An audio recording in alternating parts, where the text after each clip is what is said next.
That is, uh, one of the books I'm writing is a study of major gurus. What happened to them? So I have looked at Maharishi, Osho, Vivekananda, Aurobindo, Muktanand, Lakshmanju, Prabhupada, Yoga, Paramahansa Yoganand, and many others. And it seems that somewhere along the way, either during their life they got attacked quite a lot, or their followers betrayed them. And so somehow we lost the parampara. We lost the parampara. To give you an example, Maharishi, as you know, you mentioned also, yes. He had 3 Indian followers. And this is not just Westerners doing this, Indian followers. One was Deepak Chopra. So he's just gone off on his own because he got some technology and he figured I can make more money myself by dumping all this stuff about Agama and becoming more sort of clean and universal sameness and all that.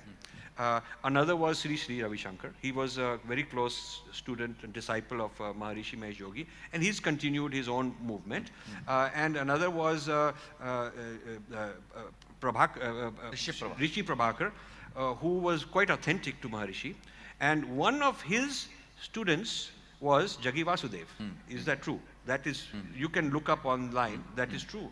So Jaggi Vasudev's guru's guru was Maharishi. But Jaggi Vasudev says that he has nothing to do with Shastra and he has nothing to do with Parampara. He just discovered all this on his own.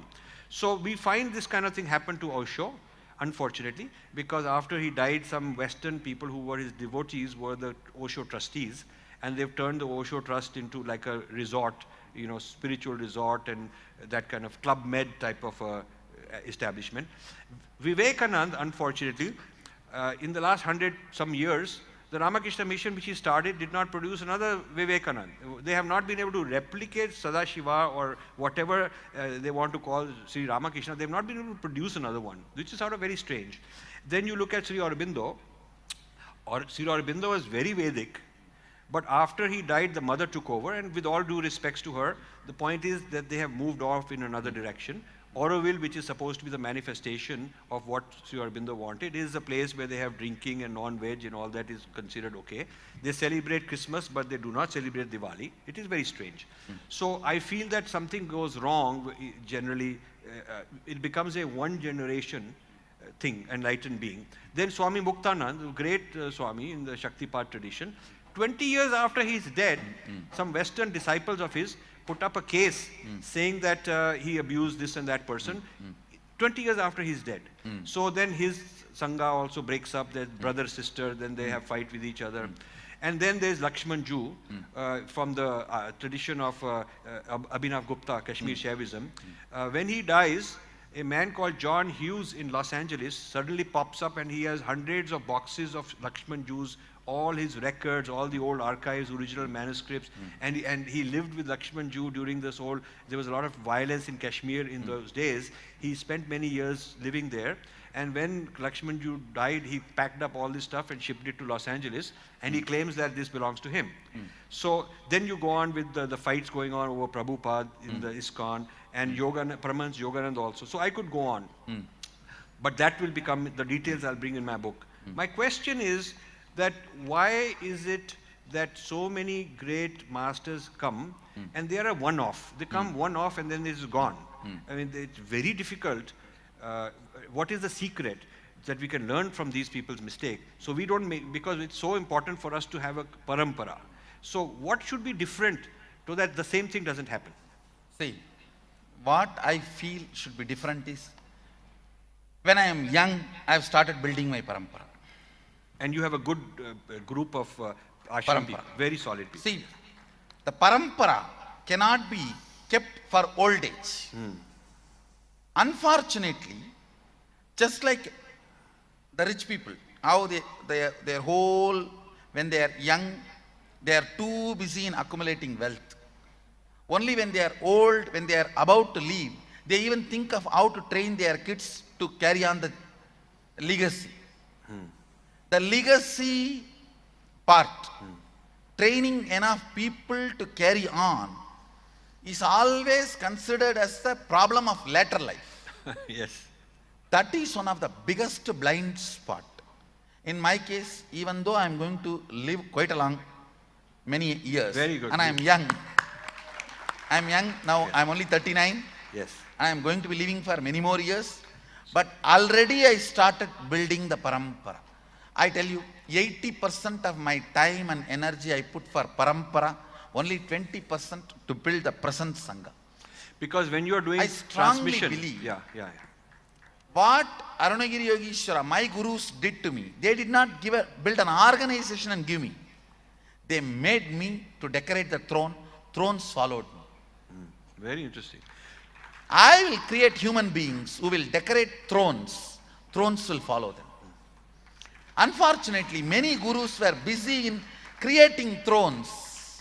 When they are young, they create thrones. When they are old, they plan for the people who will decorate the thrones. That never is a successful strategy. That is where the blind spot is. So those who have even a few Shaktis, most of them are not teaching others to have the Shaktis. I am very clear. See, in anything, either you build thrones first, then think of creating people to occupy the throne, or you build people who will grace the thrones, then they build the thrones. In any system, there will be plus minus. There will be right, wrong. But I tell you, many analyzing after different sampradayas, rise and fall, success and failures and everything, I am very clear. First, I am going to build the people who grace thrones like how it was done to me. Then thrones follow. And this is, unfortunately, none of the examples I gave put much emphasis on that. I feel that is what is the blind spot. And I must say, 80% of my time and energy I am spending only building the next parampara, sampradaya.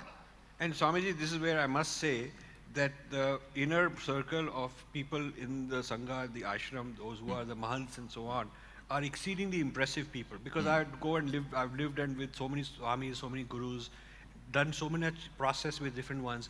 I've never seen such a deeply devoted, linked, connected. This is a good sign for the level of your teaching and transmission. That these people can come. Even if I build only 10 square feet, I build in stone and plan, let it be there for thousands of years. So it could be that these other people, while gurus in many ways, did not see a very long-term perspective. Actually, they themselves may not have had larger vision.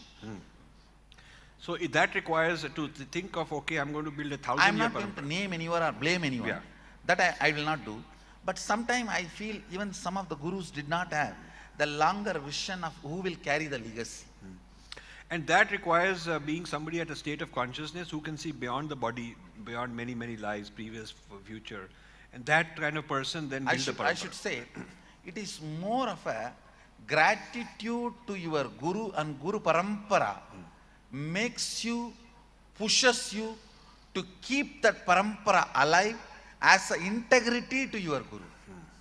In my case, I have overflowing gratitude to my guru.